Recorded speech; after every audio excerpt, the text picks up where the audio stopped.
You are always on the cutting edge of technology, you want the latest features on the market, and have been following the topic of home storage for a long time? Sounds like you're ready for the new 3-phase hybrid from Sungrow. Unique in its fast installation. Before starting the installation, please read the safety instructions in our manual. You need a suitable place for the inverter. This means it should be a room where no flammable materials or gases are stored. The wall must be fireproof and able to bear the weight of 27 kilograms. Furthermore, the inverter should not be exposed to direct sunlight, rain or snow. All screws and plugs required for the installation are already included in the delivery. You only need your own tools. And off we go. You need a pen to mark the drill holes. The spirit level, on the other hand, is not necessary, as it is already integrated in the mounting plate. Just hold it against the wall, make sure it's horizontal and mark the drill holes with the pen. Before you start drilling, you should make sure that there are no wires running through the wall that you could damage. Take your drill with the 10mm drill bit and drill at least 70mm deep into the wall at the marked points. The dowels for mounting the inverter on the wall are included in the delivery. You will also need a cordless screwdriver for attaching the mounting plate. The required screws are part of the delivery. Due to the practical handles on the back of the device and the light weight, the inverter can easily be mounted by a single person. Et voila! The inverter hangs on the wall, quick and easy, without the need of an extra spirit level. For the lift-out protection, you need a cross screwdriver to fix the two M4 fixing screws and washers. Before the inverter can be connected, the AC home circuit breaker must be disconnected, the cables must be de-energized and in perfect condition. Before installation, make sure by measuring that the cables are really voltage-free. You will find all cable requirements and wire sizes necessary for commissioning in our manual. Furthermore, you have to set the DC switch on the left side of the inverter from on to off.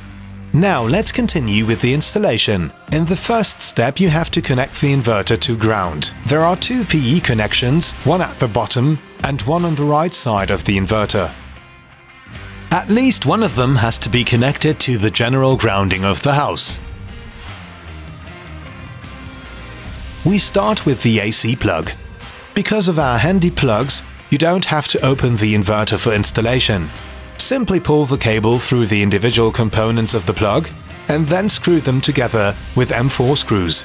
Make sure that all cables are screwed together with the correct connector. When all cables are in place, pull the terminal strip into the housing of the plug. When you hear a click, the terminal strip is properly engaged. Last but not least, you have to tighten the fasteners. Assembling the backup plug works the same way as the power plug. Connect the power and the backup plug to the inverter.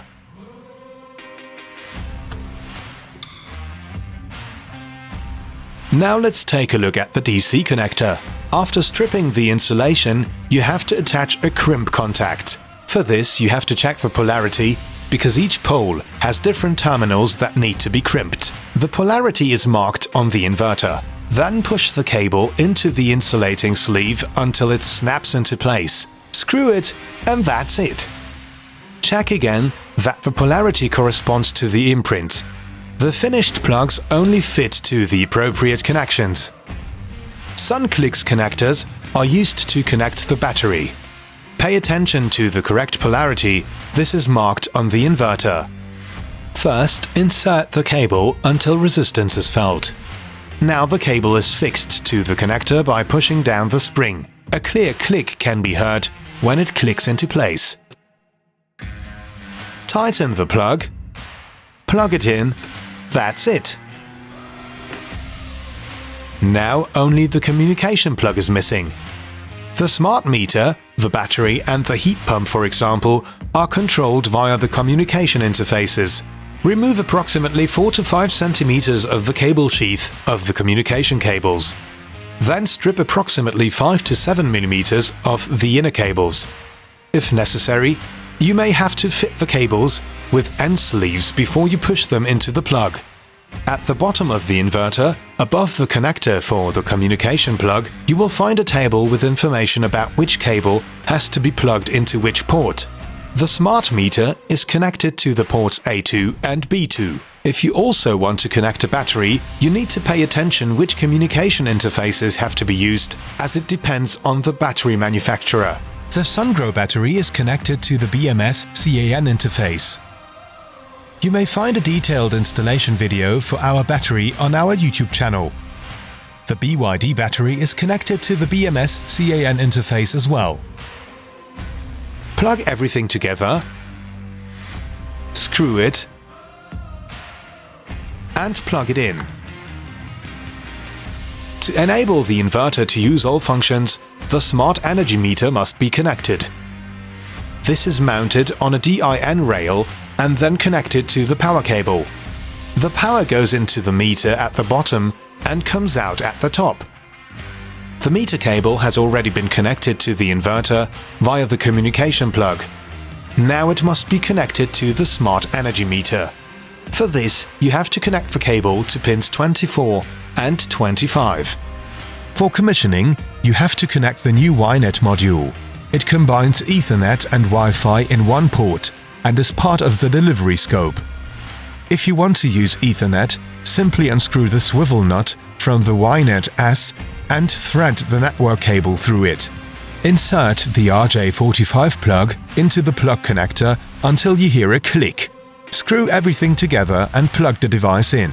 If you want to use Wi-Fi, it's even easier. Simply connect the module to the inverter. That's it. The installation is done. Now it's time for commissioning. First, you have to switch on the AC circuit breaker. Next, set the DC switch on the left side of the inverter to the on position to connect the inverter to the PV generator. A look at the LED light tells you if everything works properly. If the light shines continuously blue, the inverter is ready for use. If this is not the case, please refer to the manual where you will find a breakdown of the different light signals. When connected, the Wi-Fi module takes about 10 minutes to fully boot. To finalize the setup, you need to download the iSolar Cloud app. You may find a detailed commissioning video on our YouTube channel.